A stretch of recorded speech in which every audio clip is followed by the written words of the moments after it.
still don't have an intro.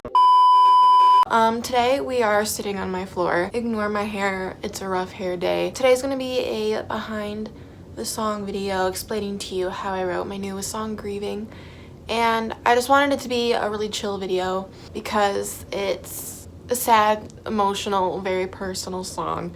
And I thought it would feel like more personable if I was just chilling, no makeup.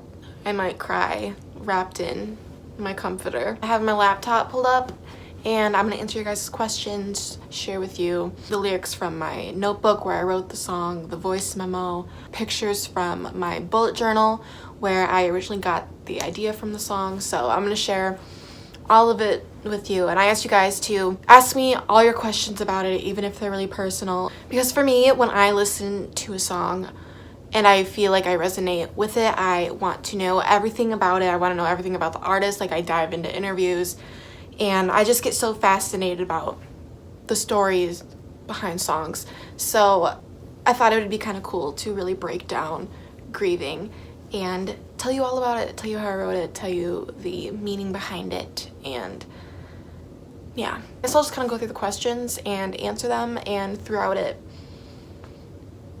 yeah. Are there any lyrics you wrote for the song and scrapped? If so, can we hear them? I honestly don't think there were any lyrics that I wrote for the song and scrapped. There were like a few of the original lyrics that had words here and there that I just kind of swapped out or cut or used a different word. Like the line originally was, "At this point I'd do anything to be," but I decided I didn't want to use the word point because I had just used the word point, so I changed it to rate. There were little changes like that, but there were no major lyric changes. The only one, and you'll see it in the picture when I put the picture on the screen. After, "But grieving won't bring you back. You were the worst and best I ever had. I debated putting, you're not dead, but it sure feels like that." So that was kind of the one lyric that I kind of debated putting in it.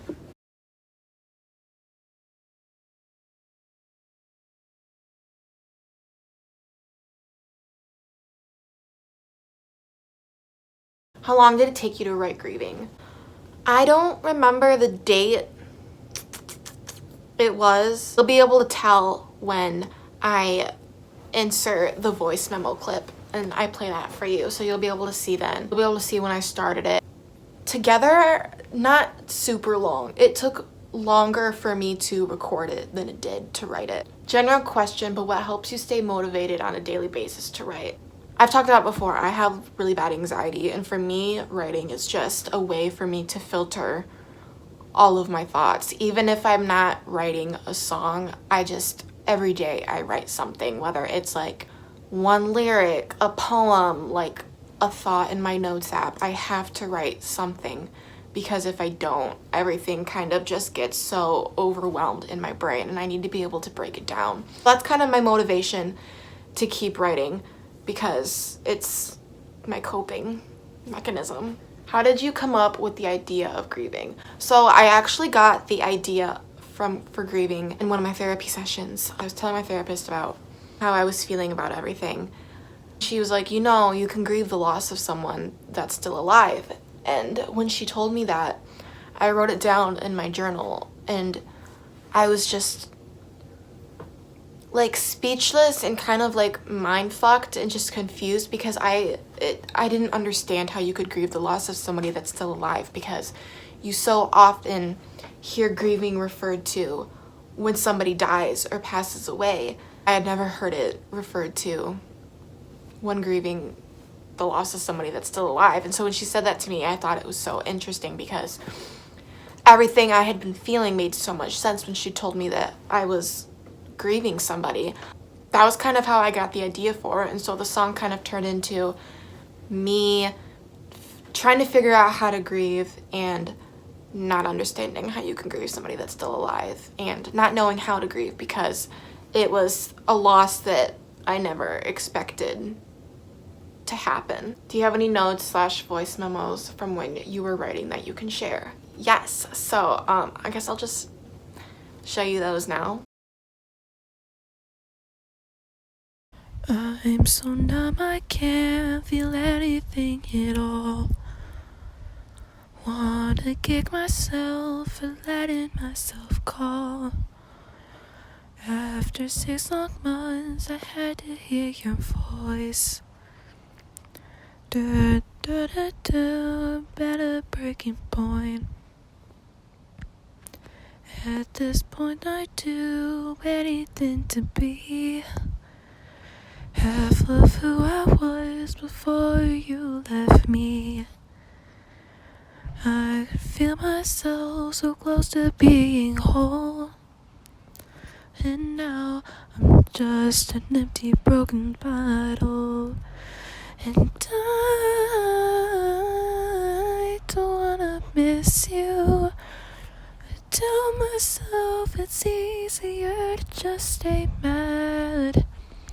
They keep telling me to let myself grieve, but grieving won't ever bring you back. You were the worst and best I ever had.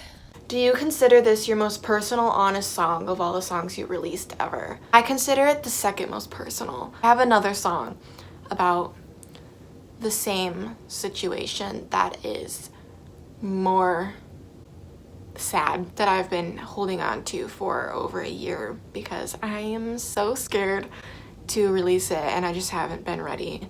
Grieving was kind of the prologue or the part one to the next song that I'm gonna put out. That is definitely the saddest, most personal song I've ever written. So if you thought this was sad, just wait.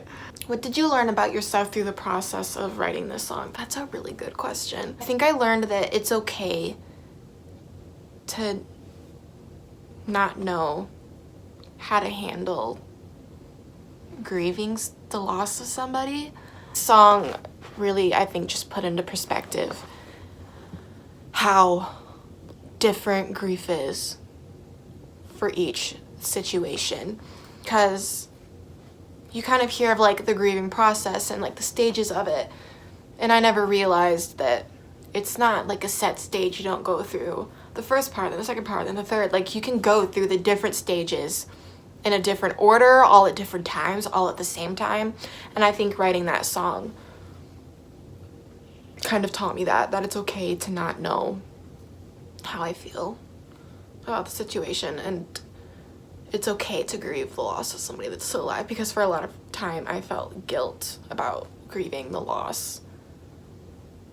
I hope that made sense. Did you find writing Grieving helped or worsened your feelings about the situation? I think it helped. I can't even like begin to explain to you like what was going on in my head. It's just like constant, like I felt like I was like battling with myself in my mind because I didn't know how I felt, what I wanted to do, or anything like that. Like it's hard to put into words, and like unless you've gone through it, and everybody's gone through grief, which is the thing. I felt so internally conflicted. And so when I wrote this song, I felt relief. And it's funny because at first I did not like the song. I didn't hate it, but I wasn't proud of it. Like I didn't think I was gonna release it. I just thought it was more of like a therapeutic, I'm gonna write this, it'll help me feel better kind of thing. But after I recorded it, I was like, okay, like I actually like this song. I think it was therapeutic for me and for my brain. But honestly, it's still hard. Like there's times where like I'll get ready to go to bed and I'll be feeling really down, and I'll put on Grieving and listen to my own song because it's like the only song that like captures everything that I'm still feeling, which is so weird because I never listen to my own music. I just can't. Like once I record a song and release it, I don't listen to it unless my friends like play it in the car or listen to it, or unless I play it for someone. Like I can't do it. It makes me feel weird. But with Grieving, I have turned it on and listened to it as if it was somebody else's song, because I feel like sometimes I need to hear my own words. Is that weird? I hope it's not. I don't do it in like a narcissistic way. Is it about your mom? Yes. I wrote a blog post about this, and I can link it down in the description, but I'll kind of get into that because there's questions that ask more about it. But yes, Have you been wanting to write about this situation in your life for a long time or just recently? Something that I've been wanting to talk about for a very long time because it happened over a year ago. My mom left and I wanted to talk about it because I talk about everything. That's just who I am. I'm an open book. I share things because I hope that it'll help other people. But it's not that I wasn't ready. I was just so scared to talk about it. And I think I needed all of this time to process and go through it because I thought that things would kind of start to settle down and ease after she left, but things just kept happening. Things still keep happening. And that's also kind of why I've taken such a break from music, because I have so much personal stuff going on and it's like affected my anxiety. So it's been a lot and I've been wanting to write about it and share it, but it's hard. I don't know how else to put it. I hope that made sense.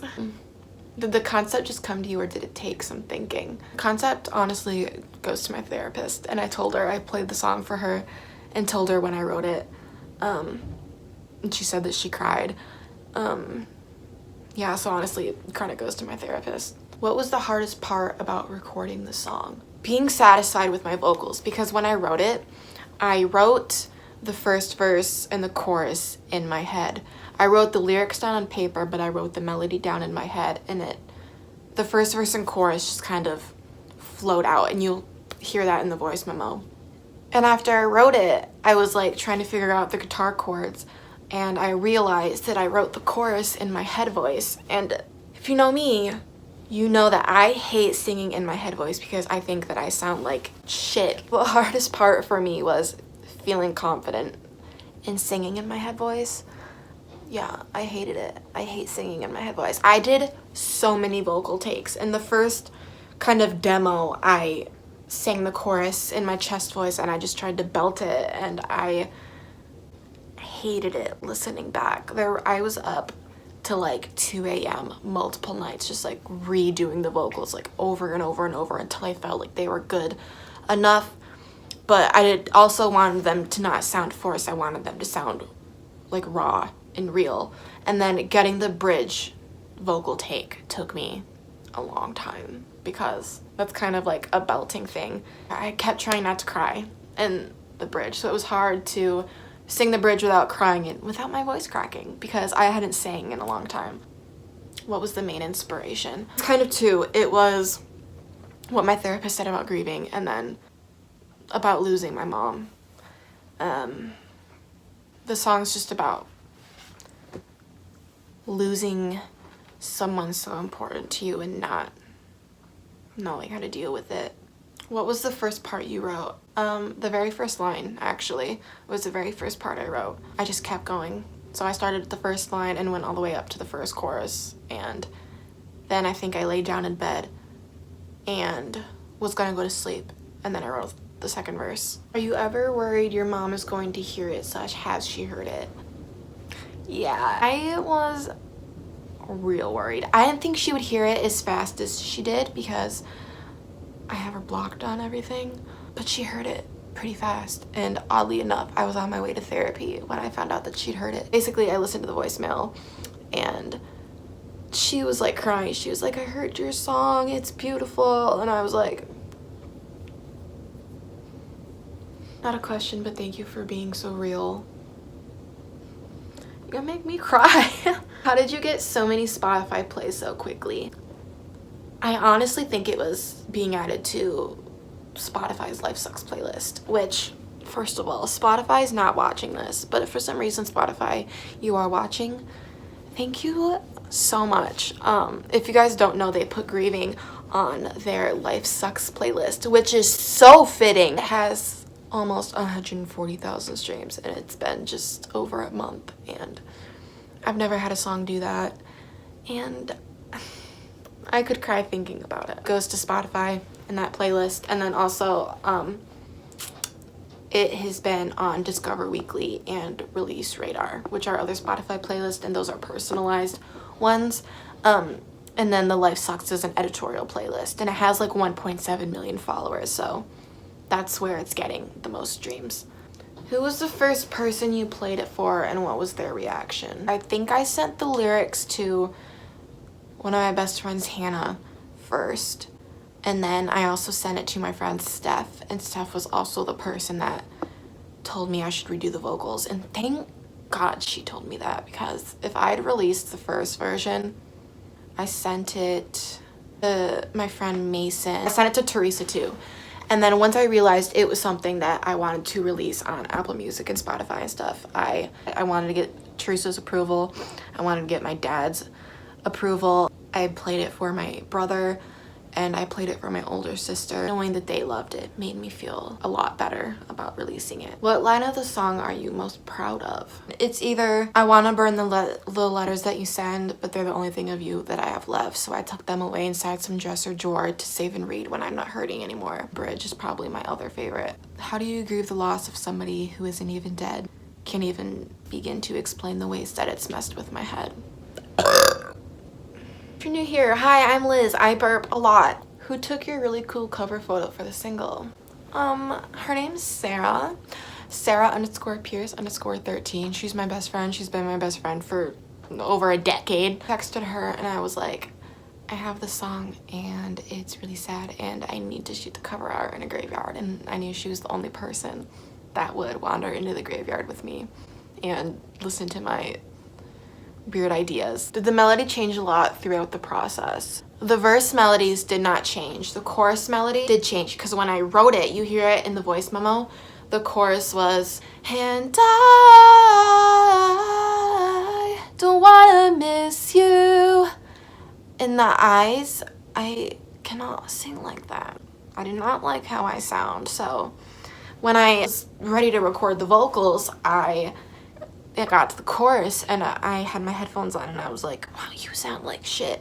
So I was like, how do I modify this? So then it became, and I, like just one I. What are the hardest lyrics to write? I knew I wanted it to hit really hard and kind of be like the home run of the song, but I didn't know. And then one night I was like, you know what, screw it, I'm just gonna go record it. Maybe maybe the song doesn't need a bridge. And I was sitting on my floor and I was about to go upstairs to record it without a bridge, and I got the bridge idea, and it kind of all just came out at once, and I was just like, wow. How was it to write and release such a personal song? I've kind of touched on this, but it was really hard.